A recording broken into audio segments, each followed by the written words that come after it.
પથોડા ટોલકા નજીકથી વિદેશી દારૂ ભરેલ કાર ઝડપી પાડતા પીપલોદ પોલીસને સફળતા મળી છે. દાહોદ જિલ્લામાં દારૂબંધીના કડક અમલ અને અસામાજિક પ્રવૃત્તિ ઉપર અંકુશ લાવવા માટે દાહોદ જિલ્લા પોલીસ અધિક્ષક રવિરાજસિંહ જાડેજા દ્વારા આપવામાં આવેલ સૂચના અને માર્ગદર્શન મુજબ પીપલોદ પોલીસ સ્ટેશન સતત કામગીરી કરી રહી હતી. લિસ્ટેડ પ્રોહિબિટેડ બુટલેગરો તેમજ ગેરકાયદેસર દારૂની હેરાફેરી કરતા ઈસમો સામે કડક કાર્યવાહી હાથ ધરવામાં આવી રહી છે. અનુસંધાને પીપલોદ પોલીસ સ્ટેશનના police sub inspector GB Rathwa તથા પોલીસ સ્ટાફ પોલીસ સ્ટેશન વિસ્તારમાં પેટ્રોલિંગ તેમજ પ્રોહિબિશન જુગાર અંગે વાહન ચેકિંગમાં રોકાયેલ હતા. જે દરમિયાન police constable Rajeshbhai Bhagwanbhai buckle number 1242ને બાતમી મળી હતી કે એક સફેદ રંગની ટોયોટા કંપનીની કોરોલા ગાડી register number MH01 AH 7818 English દારૂ ભરી દાહોદ તરફથી પીપલોદ તરફ આવી રહી છે.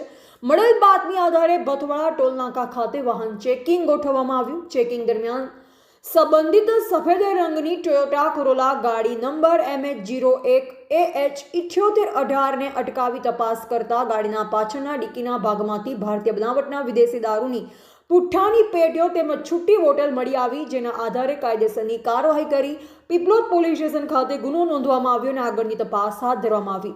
પકડાયેલ આરોપીનું નામ ઇકબાલભાઈ ઉર્ફે બબલુ લિયાકત અલી, જાતે સૈયદ, રહે એકતાનગર ભાથુજી મંદિરની સામે, છાણી જકાત નાકા, છાણી રોડ, તાલુકા, જિલ્લા વડોદરા.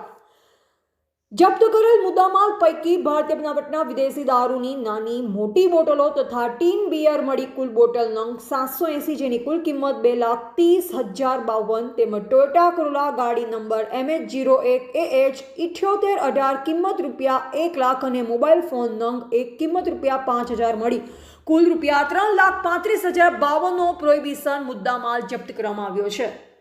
રિપોર્ટર હિતેશ પ્રજાપતિ, દાહોદ.